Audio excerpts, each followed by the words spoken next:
L-arrest tan-negozjant Jorgen Fenech li 4 kmieni filgħodu fuq jott u ħiereġ minn Malta wasal mhux minn informazzjoni li tal-persuna meqjus bħala l-middleman fil-pjan tal-qtil ta' Daphne Caruana Galizia. Dan ikkonfermah il-Prim Ministru meta kien mistoqsi mill-ġurnalisti.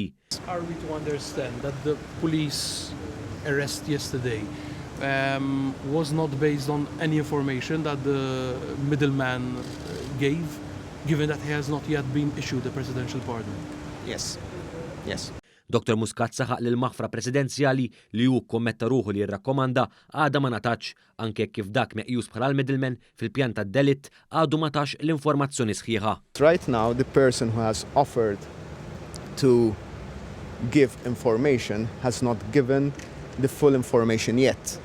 And the pardon has not been granted yet. Il-Prim Ministru fakkar li huwa ħapas bla preċedent billi firma ittra li bija qed jikkommetti ruħu li jirrakkomanda l-proklama lil middleman bil-kundizzjoni li din tressa evidenza li tkun anke korroborata fil-qorti fil-prosekuzzjoni tal-mandant tal-qtil ta' Caruana Galizia. I took the unprecedented step of signing a letter myself to the lawyers of this gentleman saying that once he gives the evidence and once that evidence it is shown through further proof that it can be corroborated, I will be advising the President to issue a immunity for the said person. So I think we should all keep in mind that this is a very delicate time and this is not a time where I can just speculate. L-ekkim sejjaħ middleman kien arrestat fil-jiem li għaddew bħala parti minn operazzjoni tal-Pulizija u l-Europol.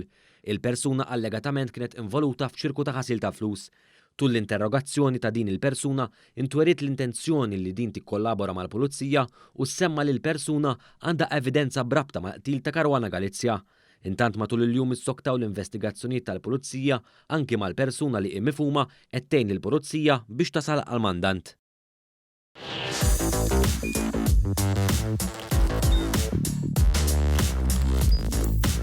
Idħol fuq one.com.mt u hemmhekk tista' tara l-programmi kollha li jxandru fuq One permezz ta' One Play.